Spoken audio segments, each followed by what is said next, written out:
నమస్తే, నా పేరు Shreya. Welcome to Kanchela TV Spain news.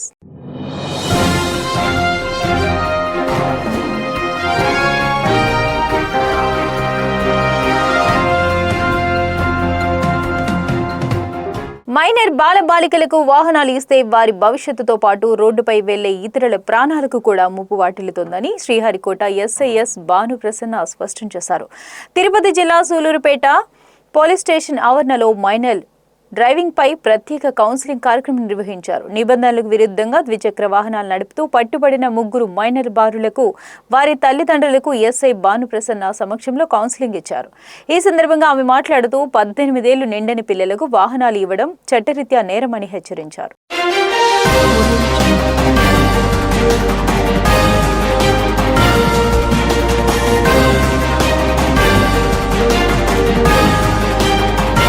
Gudur మండలంలోని చెన్నూరు గ్రామ సమీపంలో శ్రీ కటాలమ్మ తల్లి దేవాలయం వద్ద భక్తి శ్రద్ధలతో ప్రత్యేక పూజా కార్యక్రమాలు నిర్వహించారు. మండల ముఖ్య నాయకులు మొలకలంపూడ్ల గ్రామ నాయకులు అడుసునపల్లి రవి ఆయన కుటుంబ సభ్యుల ఆధ్వర్యంలో ఈ వేడుక అత్యంత వైభవంగా జరిగింది. ఎన్నికల్లో కోరిన నెరవేరి కూటమి ప్రభుత్వం అధికారంలోకి రావడంతో ఎమ్మెల్యే గురుగొండ్ల రామకృష్ణ స్వయంగా ఆలయానికి విచ్చేసి ప్రత్యేక పూజలు సమర్పించి మొక్కులు చెల్లించుకున్నారు.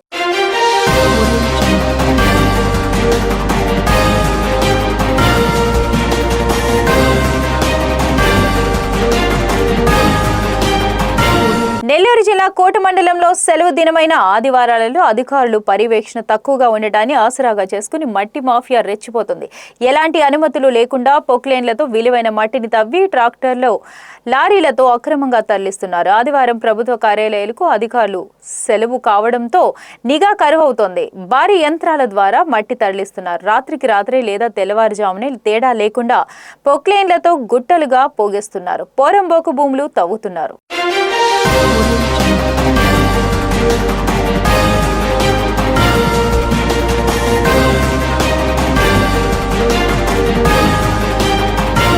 నెల్లూరు జిల్లా కోట మండలంలోని ఉత్తమ నెల్లూరు గ్రామంలో దొంగలు బీభత్సం సృష్టించారు. గ్రామంలోని ఒక ఇల్లు, దానికి సమీపంలోని దుకాణం తలుపులు, తాళాలు, కిటికీ అద్దాలను పగలగొట్టి చోరీకి ప్రయత్నించారు.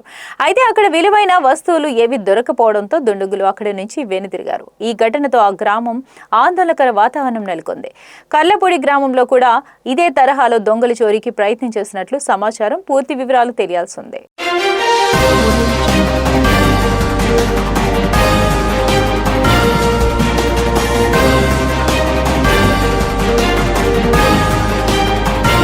కలిగిరి మండలం జిర్రవాణిపాలెం గ్రామంలోని ఎస్టీ కాలనీలో నిర్వహించిన ఇంటింటికి తెలుగుదేశం కార్యక్రమంలో గౌరవ ఉదయగిరి శాసనసభ్యులు శ్రీ కాకర్ల సురేష్ పాల్గొన్నారు. ఈ సందర్భంగా పార్టీ నాయకులు కార్యకర్తలతో కలిసి కాలనీలో ఇంటింటికి తిరుగుతూ ప్రజలను ఆప్యాయంగా పలకరించారు. వారి సమస్యలు, అవసరాలను అడిగి తెలుసుకోవడంతో పాటు కూటమి ప్రభుత్వం అమలు చేస్తున్న సంక్షేమ పథకాలు, చేపడుతున్న అభివృద్ధి కార్యక్రమాలు ప్రజలకు వివరించారు. ప్రభుత్వం ఏర్పడిన అనంతరం ప్రజల సంక్షేమమే ప్రధాన లక్ష్యంగా అన్ని వర్గాల అభ్యున్నతికి ప్రాధాన్యత ఇస్తూ చేపట్టిన కార్యక్రమాలను ఎమ్మెల్యే ప్రజలకు తెలియజేశారు.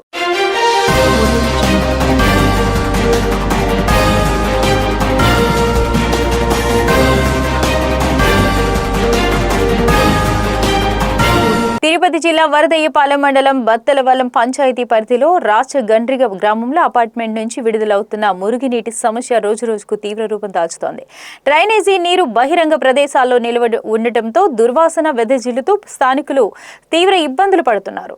సమస్యను పలుమార్లు అధికారుల దృష్టికి తీసుకెళ్లినా ఇప్పటి వరకు ఎలాంటి శాశ్వత పరిష్కారం లభించలేదని గ్రామస్తులు ఆవేదన వ్యక్తం చేస్తున్నారు.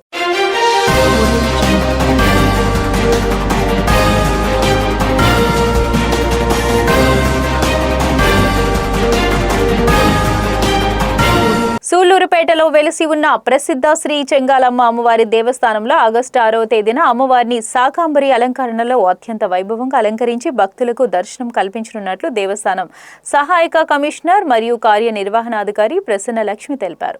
ఈ సందర్భంగా ఆమె మాట్లాడుతూ శాకాంబరి అలంకరణ కోసం భక్తులు సమర్పించదలిచిన పండ్లు, కూరగాయలను ఆగస్టు 4వ తేదీన సాయంత్రం ఆలయ ప్రాంగణంలోని ఈవో కార్యాలయంలో అందజేయాలని ఆమె కోరారు.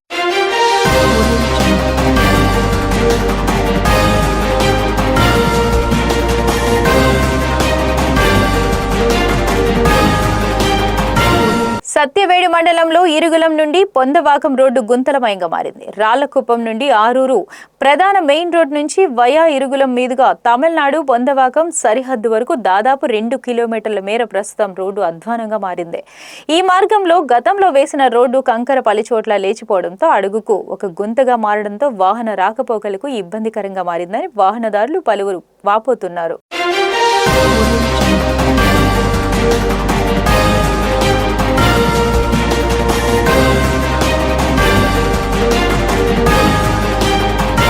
ముదుగుబ్బ మండలం రామరెడ్డిపల్లి గ్రామానికి చెందిన చవ్వ లక్ష్మిరెడ్డి మృతికి మాజీ ఎమ్మెల్యే కేదిరెడ్డి వెంకటరామరెడ్డి ప్రగాఢ సంతాపం చేశారు. సోమవారం రామరెడ్డిపల్లి గ్రామానికి చేరుకున్న ఆయన చవ్వ లక్ష్మిరెడ్డి బౌద్ధ కాయానికి పూలమాలలు వేసి ఘనంగా నివాళులర్పించారు. అనంతరం కుటుంబ సభ్యులను పరామర్శించి వారికి ధైర్యం చెప్పారు. చవ్వ లక్ష్మిరెడ్డి మరణం కుటుంబానికే కాకుండా గ్రామానికి తీరని లోటని పేర్కొంటూ ఆయన ఆత్మకు శాంతి చేకూరాలని ప్రార్థించారు.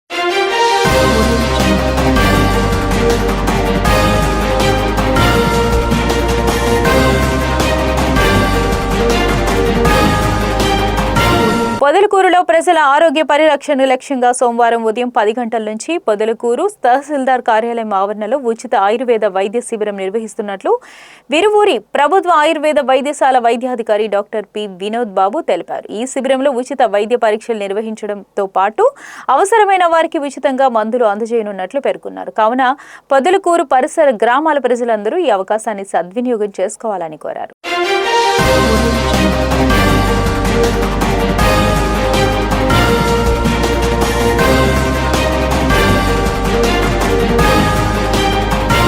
ఇవి స్పెయిన్ న్యూస్ అప్డేట్స్. మరిన్ని అప్డేట్స్ కోసం చూస్తూనే ఉండండి కన్సల్టా టీవీ.